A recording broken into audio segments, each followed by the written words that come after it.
Netanyahu मौफी के तलबगार हैं, यानी नेतन्याहू वो बेंजामिन नेतन्याहू जो अपनी धौस और दबदबे को कायम रखना चाहते हैं, वो इस वक्त मौफी मांग रहे हैं। चौंक गए होंगे आप ऐसा सुनकर। जी हाँ, ऐसा ही है। ऐसा क्यों हुआ कि इसराइल के पीएम बेंजामिन नेतन्याहू इस वक्त मौफी मांग रहे हैं। किससे मौफी मांग रहे हैं, क्यों मौफी मांग रहे हैं, और मौफी मांगने के लिए आखिर उन्होंने क्या कहा है और क्या मुद्दा है, क्या मामला है, इस पूरी रिपोर्ट के जरिए आपको बताएंगे। नमस्कार, आदाब, इस्तकबाल है आपका। आप देख रहे हैं खास रिपोर्ट। मैं हूं आपके साथ सना वारिस। वो नेतन्याहू, बेंजामिन नेतन्याहू जो दूसरे पर धौप जमाते रहे हों, हुकूमत करने की ढोंग रचते रहे हों, दूसरे ममालिक को डराते रहे होंगे, वो आज मौफी क्यों मांग रहा है, ये सुनकर आप चौंक गए होंगे। इसके पीछे की वजह क्या है, आपको इस वीडियो के जरिए बताएंगे। वो शख्स जो फिलिस्तीनियों की कत्ल का मुलजिम ठहराया जाता रहा है, वो शख्स जिसने आज तक इंसानी हुकूक की खिलाफवर्जियाँ की हैं। ऐसा हम नहीं कह रहे हैं, कई ऐसे रिपोर्ट्स हैं जिसमें खिलाफवर्जियाँ देखी गई हैं कि हमेशा से इस्राएली वज़ीर आज़म बेंजामिन नेतन्याहू ने जो ह्यूमन राइट्स के जो इदारे हैं और ह्यूमन राइट्स इंसानी जो हुकूक का जो दायरा है उसे लांघते हुए नजर आया। वो इंसान जिसने कई ममालिक पर धौंस जमाया, दबदबा बनाने की कोशिश की, डराने की कोशिश की, धमकाने की कोशिश की, आर्थिक तौर पर, माशी तौर पर कमज़ोर करने की कोशिश की और इसी मईशत कमज़ोर करने की कोशिश की, तो दूसरी तरफ हमेशा पीठ पर छुरा भी घोंपा। इसराइल ने बातचीत की हामी कई मर्तबा तो भरी, यानी जिस मुल्क के ज़रिए इस वक्त इसराइल, बेंजामिन नेतन्याहू और पूरा मुल्क इस वक्त मशहूर जो हो रहा है कि वो कत्लेआम कर रहे हैं फ़िलिस्तीनियों की, गज़ा में लोगों पर बमबारी की जा रही है, यहाँ तक कि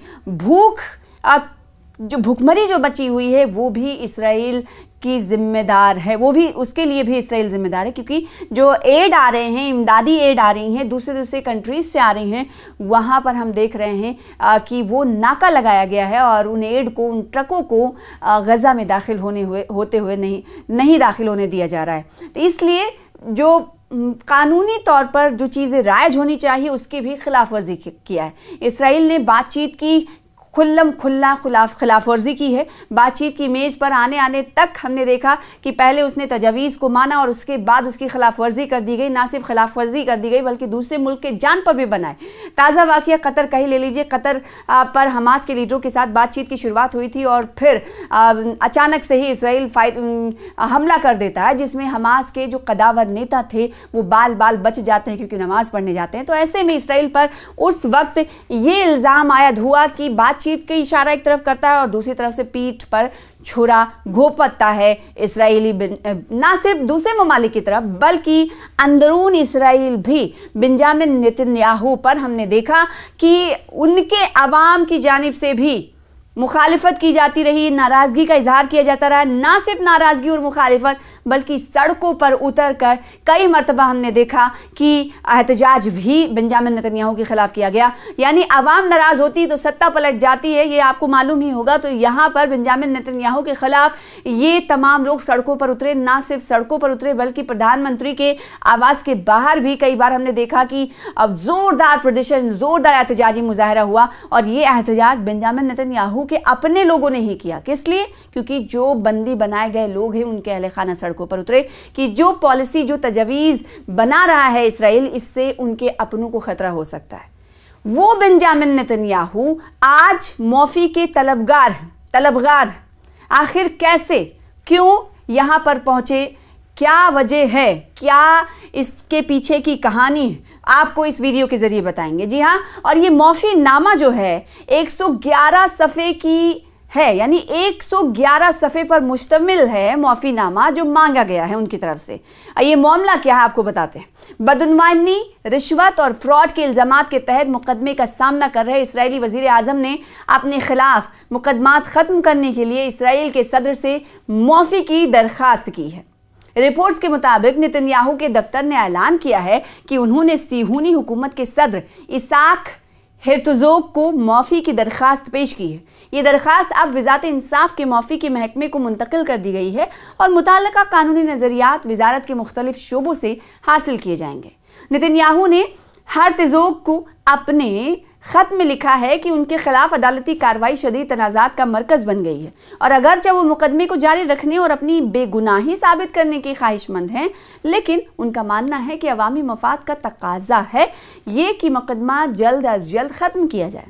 انہوں نے مزید لکھا ہے 111 صفحے پر کہ معافی نامہ کے 111 صفحے پر یہ تمام باتیں ان کی طرف سے لکھی گئی ہیں کہ اس کشمکش کو ختم کرنے سے اختلافات میں کمی اور عوامی مفاہمت ہو سکتی ہے۔ نتن یاہو کی معافی کی درخواست 111 صفحات پر مشتمل ہے، جیسا کہ ہم نے آپ سے کچھ دیر پہلے آپ کو بتایا، اور میڈیا نے لکھا ہے کہ اس میں صہیونی حکومت کے وزیر اعظم نے کوئی جرم تسلیم نہیں کیا ہے، نہ ہی حقائق بیان کیے ہیں، بلکہ صرف عوامی ذمہ داریوں اور موجودہ واقعات کی ممکنہ نتائج کی طرف اشارہ دیا ہے۔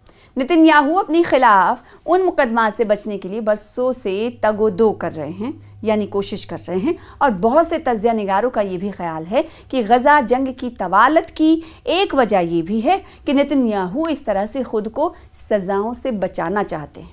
واضح رہے کہ نتن یاہو اس وقت 3 الگ الگ مقدمات میں بدعنوانی کے مختلف الزامات کا سامنا کر رہے ہیں، جن میں سزا کی صورت میں انہیں جیل ہو سکتی ہے۔ کیس نمبر 4000 میں ان پر مالی مفادات کے بدلے مثبت میڈیا کوریج حاصل کرنے کے الزامات ہیں، اور نیز کیس نمبر 1000 اور 2000 میں تاجروں سے مہنگے تحائف حاصل کرنے اور سازگار میڈیا کوریج کے لیے بات چیت کے بھی الزامات عائد کیے گئے ہیں۔ تو آپ اندازہ لگائیے، وہ شخص جو خود اپنے ملک میں الزامات سے گھرا ہوا ہو، مقدمات سے گھرا ہوا ہو، وہ اس وقت پاٹھ جمانے کی پورے دنیا میں کوشش کر رہا ہے، اور وہ ان ممالک سے دوری بنا رہا ہے جو اس وقت اس کے قتل و غارت گری کے تحت فلسطینی عوام، غزہ کی عوام صہیونی حکومت کے تحت اس وقت پریشان ہو رہی ہے، اور جو ممالک غزہ اور فلسطینیوں سے ہمدردی رکھ رہے ہیں انہیں بھی نشانہ بنانے کی کوشش کی جا رہی ہے۔ حالانکہ یہ ایسا نہیں ہے کہ صرف اور صرف اسرائیلیوں کے ذریعے ہم نے دیکھا کہ اسرائیلی اور الگ الگ ممالک کے ذریعے دیکھا گیا کہ کئی مرتبہ اسرائیل کو منہ کی کھانی پڑی۔ ایک بار پشیمانی کا سامنا اس وقت کرنا پڑا تھا اسرائیلی وزیر اعظم بنجامن نتن یاہو کو، جب پوری دنیا کے مندوبین موجود تھے، اور یہ موقع تھا UN جنرل اسمبلی کا، جب خطاب وہاں پر کیا جا رہا تھا تمام مندوبین کی طرف سے، اور جیسے ہی ڈائس پر پہنچنا ہوتا ہے اسرائیلی وزیر اعظم بنجامن نتن یاہو کا، ویسے ہی یونائٹڈ جنرل اسمبلی کے کئی مندوبین بائیکاٹ کرتے ہوئے تقریر کا باہر نکل جاتے ہیں۔ انٹرنیشنل عالمی پشیمانی کا سامنا اس وقت اسرائیلی وزیر اعظم بنجامن نتن یاہو کو کرنا پڑتا ہے، اور وہ صاف جھلکتا بھی ہے ان کے چہرے سے۔ اور اس کے بعد ہم نے دیکھا، یا پھر اس سے پہلے بھی ہم نے دیکھا کہ کئی مرتبہ وہ میڈیا سے مخاطب ہوئے اسرائیلی وزیر اعظم بنجامن نتن یاہو، انہوں نے کہا کہ ہمیں آئسولیٹ رہنے کے لیے تیار رہنا چاہیے، یعنی ان کو یہ معلوم ہے، اسرائیل یہ جانتا ہے کہ اس وقت وہ جو کر رہا ہے اس سے اسے آئسولیشن میں رکھا جا سکتا ہے، کسی طرح کا ٹریڈ اس کے ساتھ کر سکتے، دوسرے ممالک ہاتھ پیچھے کھینچ سکتے، لیکن پھر بھی کرتا وہی ہے جس کو وہ کرتا آ رہا ہے، یعنی جو معصوم لوگ ہیں ان کی جانیں لیتا۔ اور ایسا نہیں ہے کہ اس حوالے سے انسانی حقوق کے کارندوں کی طرف سے، یا پھر عالمی سطح کے کارسازوں کی طرف سے، یا پھر یونائٹڈ نیشنز کی طرف سے، اور یونائٹڈ نیشن ہیومن رائٹس کی طرف سے سوال نہیں اٹھایا گیا۔ اکثر و بیشتر سوال اٹھایا جاتا ہے، بلکہ مندوبین بھی بھیجے جاتے ہیں کہ وہاں جا کر دیکھیں کہ ایکچول میں کنڈیشن کیا ہے، کیونکہ ہم یہ جانتے ہیں کہ جب بیان جاری کیا جاتا ہے تو اس بیان کے ذریعے کہا جائے اسرائیل کبھی ایکسیپٹ نہیں کرتا ہے، حالانکہ تردید ہی کرتا ہے، لیکن جو مندوبین جاتے ہیں وہ زمینی حالات دیکھ کر آتے ہیں۔ ان کا کہنا یہ ہوتا ہے کہ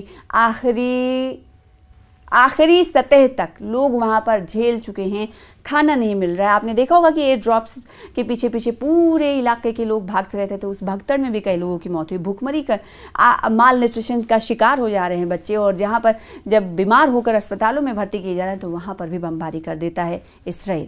وہ اسرائیل، اس اسرائیل کے مکھیا بنجامن نتن یاہو معافی کے طلبگار ہیں، اور وہ یہ معافی اپنے صدر سے، اپنے ملک کے صدر سے ہی مانگتے ہوئے نظر آ رہے ہیں، اور یہ معافی 1-2 پیجز کی نہیں ہے، 111 صفحات پر مشتمل ہے۔ اس معافی کے حوالے سے آگے کیا کچھ ہوگا یہ تو ہمیں نہیں معلوم، لیکن اتنا تو ضرور ہے کہ دوسرے کو دھونس دکھانے والا اس وقت خود پٹخنی کھاتا ہوا دکھائی دے رہا ہے۔